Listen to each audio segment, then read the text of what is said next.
भारत निवासी प्यारे भाइयों और बहनें, आज भारत की स्वतंत्रता का 1 साल परिपूर्ण होता है। उस समय पर हमें जो खुशहाली होनी चाहिए इतनी तो नहीं होती है, फिर भी 1 साल हमें कितनी कठिनाइयों में काटी और क्या क्या मुसीबतों का मुकाबला करना पड़ा, उसके पर ख्याल करें तो हमें काफी खुशी मनानी चाहिए। बहुत काम करने का बाकी तो है ही, लेकिन इस मौके पर जो काम हमने किया वो बताने की जरूरत नहीं है। आज हमारी क्या हालत है और भविष्य में, नजदीक के भविष्य में हमें क्या करना है, उसके पर मैं आपकी तवज्जो दिलाना चाहता हूं। पिछले साल में जो हमारे मुल्क में भारत की आजादी के बाद तुरंत मुल्क में चारों तरफ आग फैल गई, जो कौमी फिसाद फूट निकली, उस हालत में एक तो हमारे पास खुद राष्ट्र के पिता महात्मा गांधी जी मौजूद थे, इससे हम बच गए। यदि इस समय पर बंगाल में खुद महात्मा जी मौजूद न होते तो आज हमारी क्या हालत होती वो कहना मुश्किल है। उसी समय पर पंजाब का टुकड़ा होने के बाद या तो भारत का टुकड़ा होने के बाद जो मुसीबत हमारे सामने आई, उसमें क्या क्या कठिनाइयों में पसार होना पड़ा आप सब जानते हैं। लेकिन अब आज ईश्वर की कृपा से हम मुल्क में एक प्रकार की शांति स्थापित कर सके, और दूसरा, जैसा एक कौमी मामला था वैसा एक पेचीदा मामला देशी रियासतों का था।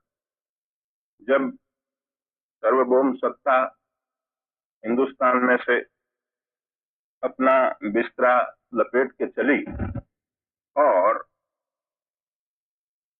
जब उसने ऐलान किया कि इधर पैरामाउंसी खत्म होती है, उस समय पर मुल्क में क्या होगा और मुल्क एक रहेगा या तो उसका टुकड़ा टुकड़ा हो जाएगा, उस बारे में बहुत लोगों का अलग अलग ख्याल था और बहुत लोग चिंता में घिरे थे। लेकिन जो राजा महाराजा को उसमें से बहुतों ने काफी स्वदेशाभिमान बताया और भारत की सरकार को साथ दिया।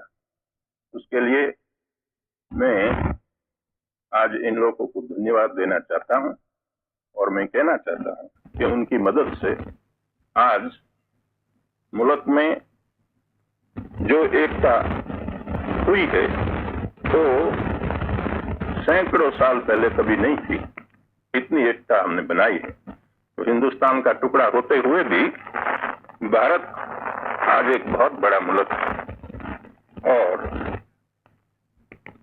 जो काम हमें करना है वो काम हम करें तो सारी दुनिया में हिंदुस्तान जो अपना योग्य स्थान है वो ले सकता है। और मुझे विश्वास है कि इस रास्ते पर जो रास्ता गांधी जी ने हमको बताया है उसी पर हम चलेंगे तो हमारी जगह सारी दुनिया में बहुत ऊंची होगी।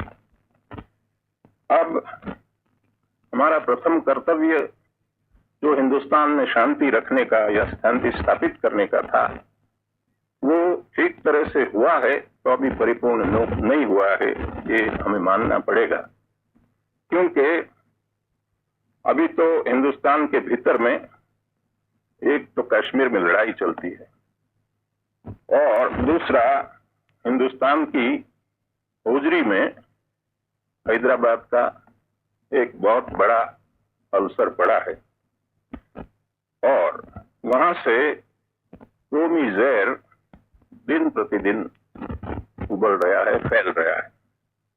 उन दोनों चीज का फैसला करने की हमारी पूरी कोशिश है और हम उम्मीद रखते हैं और हम विश्वास भी दिलाना चाहते हैं कि जितना जल्दी हो सके इतना हम करेंगे। लेकिन ये तो मुल्क के भीतर की बात है। हमारे मुल्क के आसपास जो हालत है उसके पर हमें ख्याल रखना है।